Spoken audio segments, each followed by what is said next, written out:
ખેડૂતો પાસેથી સહાય ફોર્મ ભરવા રૂપિયા ઉઘરાવનારની હવે ખેર નહીં। ખેડૂતોની ફરિયાદો બાદ નાયબ મુખ્યમંત્રી હર્ષ સંઘવીએ પ્રતિક્રિયા આપી।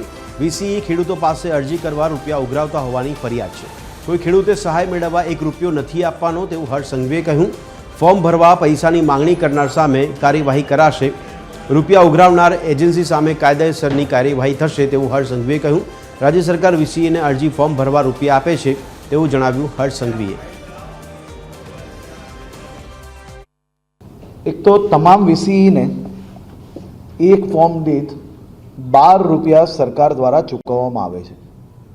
कोई भी खेडूतोए कोई भी प्रकारना एक भी रुपयो कोईने आपवानो रहेतो नथी। आवी कोई भी फरियाद ज्यां कोई मळशे त्यां तमाम कलेक्टरोने सूचना आपवामां आवी छे के मात्र एजन्सीओने हटावी के व्यक्तिने हटाववा पूरतुं ज नहीं, परंतु एनी उपर कायदाकीय पगलां भरवामां आवशे।